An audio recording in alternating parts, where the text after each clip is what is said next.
o senhor candidato Coutrinho falou da questão da necessidade de reformular do liberalismo, que é isso que vai permitir aumentar salários. Um dos maiores exemplos, se não o melhor exemplo de liberalismo no mundo, são os Estados Unidos, em que em termos de reforma liberal está muito avançada na perspectiva dele, e temos metade dos 350 milhões de americanos, norte-americanos, têm dificuldade para comprar alimentos. Muito bem, é isso que é o liberalismo. Está com já vou falar todos. André, mas eu alguma vez defendi o sistema de segurança social dos Estados Unidos. André Pestana, estou a falar da réplica. Alguma vez defendi o sistema de segurança social dos Estados Unidos? Alguma vez? Então não ponha palavras na minha boca. Demagogia é isso. Demagogia é isso. Não é demagogia.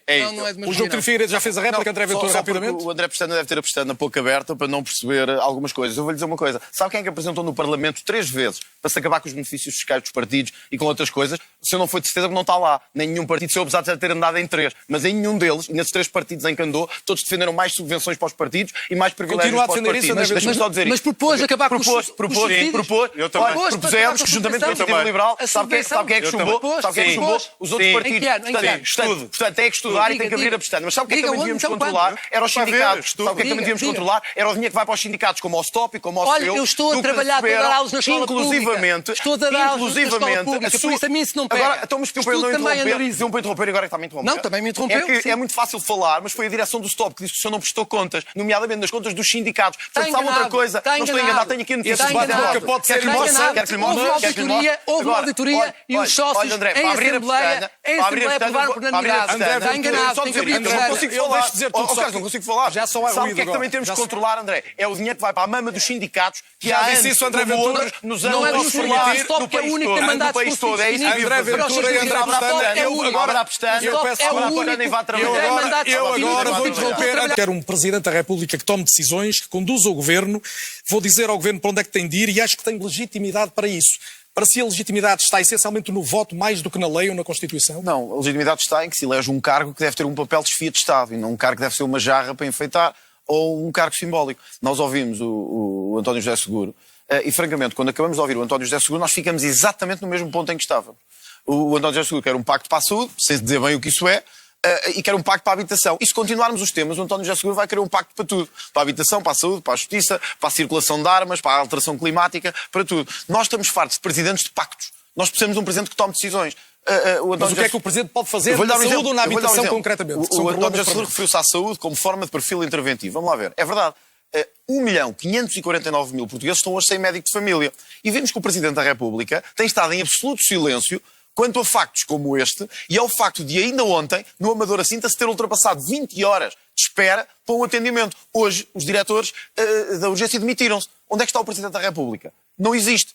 O PS continua a falar e o António José Seguro de pactos. Não. O Presidente da República tem que dizer isto não pode continuar. Nós não podemos continuar a ter uma saúde que é só para uns e não para outros e quando chegamos a precisar dela, no país que tem uma carga fiscal brutal, a saúde não está lá e não existe. Outro exemplo, que não é só os pactos que o António José Seguro propõe.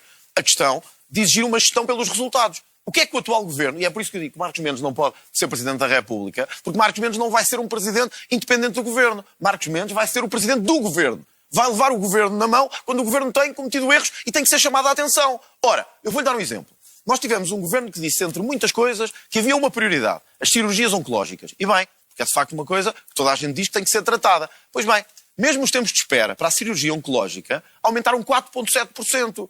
Onde é que está o Presidente da República? Não existe. Mas o Presidente da República pode falar, o que pode fazer é falar, é exercer a magistratura. Nós todos já ouvimos Marcelo Rebelo de Sousa falar, desde a justiça à habitação, passando pela saúde, chamando a atenção do Governo. Mas quando você diz que é que tome decisões, mas que decisões... Porquê é que não chama agora a atenção do Governo? Porquê é que não chama a Ministra da Saúde à responsabilidade quando se está 20 horas à espera para um atendimento no hospital? Então a Ministra não tem que ser chamada a atenção? Provavelmente Marcos Mendes diria, olha, vamos lá tentar segurar isto e deixar ir para a frente. Não, nós não precisamos de mais conversa de pactos, nem precisamos de um Presidente que seja, com todo o respeito, uma marioneta de Luís Montenegro. E, portanto, eu acho que na saúde, mas também nos jovens, nós temos hoje cerca de 20%, 20 a 30% de jovens que nasceram em Portugal a viver lá fora. Estamos a importar imigrantes e os nossos jovens estamos a deixar irem embora porque lá têm uma vida melhor. Portanto, só para terminar, por favor. Concluindo mesmo. Quando eu digo um Presidente interventivo, sim, porque tem que chamar o Governo à responsabilidade. E, por exemplo, nos jovens, António José Seguro diz que quer uma presidência aberta. Eu queria um quadro estratégico para a juventude no futuro. Essa é a diferença de conversa vazia. Já deu alguns exemplos concretos, André Ventura. Muito obrigado. Henrique Gouveia, que não lhe é propriamente hostil, já teve de facilitar na entrada de alguns imigrantes. por assumida falta de mão de obra. A pergunta concreta é se um governo português, eventualmente o atual governo, tiver de abrir mais as portas, pedir mais imigrantes, terá em si como presidente alguém que compreende ou que se opõe? O país precisa de controlar a imigração que teve nos últimos anos. E eu vou voltar atrás só para dizer isto. Eu vejo com muita dificuldade que apareçam aqui candidatos que tiveram responsabilidades diretas na geringonça que o país teve, e um deles não esteve, mas esteve, porque foi ele que originou todo o processo que levou à geringonça também. Deixou o país absolutamente caótico na saúde, na habitação e noutras áreas também, porque recebemos um conjunto de gente que não podíamos ter recebido desta forma. Quando há 2 anos atrás eu disse que tínhamos mais de 1 milhão de imigrantes, disseram exagerado. Hoje temos 1.600.000 imigrantes em Portugal, e é o que sabemos, num país com 11 milhões de pessoas. Façam as contas e vejam o que aconteceu. Portugal tem que crescer e a economia tem que crescer. E precisa de mão de obra imigrante. Precisa de mão de obra. Se pagassem bem aos portugueses, se calhar não tínhamos que ter tantos imigrantes. Se as pessoas tivessem salários dignos e não fossem tratados como escravos, se calhar tínhamos menos necessidade de imigração. Somos o segundo país mais envelhecido, André, e agora até acho que somos o mais. Agora até acho que somos o mais em relação à Itália. Se não tivéssemos uma cultura de subsídio à dependência, não tínhamos tanta necessidade de mão de obra imigrante. A verdade é que como há subsídios para tudo e para todas, as pessoas não trabalham. Esse é um dos problemas. Mas há um outro. É que associado à imigração que tivemos, e que, em alguns casos, em alguns setores era necessária, nos casos do turismo, nos casos da agricultura, isso é uma evidência. Uma coisa é dizer que a imigração pode ser necessária ou até deixar o verdadeiro descontrole que o Partido Socialista deixou e que o PSD continuou. Está aqui um dos candidatos, que é o representante, ele não é o representante, mas é o candidato do Partido Socialista, a quem eu gostava de perguntar diretamente isto, António José Seguro. Nós tivemos 120.000 a 150.000 pessoas que entraram sem sequer se verificar se tinham ou não registro criminal. Os senhores são responsáveis por ter deixado que entrasse em Portugal um conjunto de pessoas sem sabermos quem eram, de onde vinham, uma grande parte de criminosos, bandidos que hoje estão a matar pessoas, a assaltar pessoas e a violar pessoas. Aliás, todos os dias nós abrimos as notícias e vemos brasileiro procurado, foi capturado em Lisboa. Cabo-verdiano procurado, foi capturado no Algarve.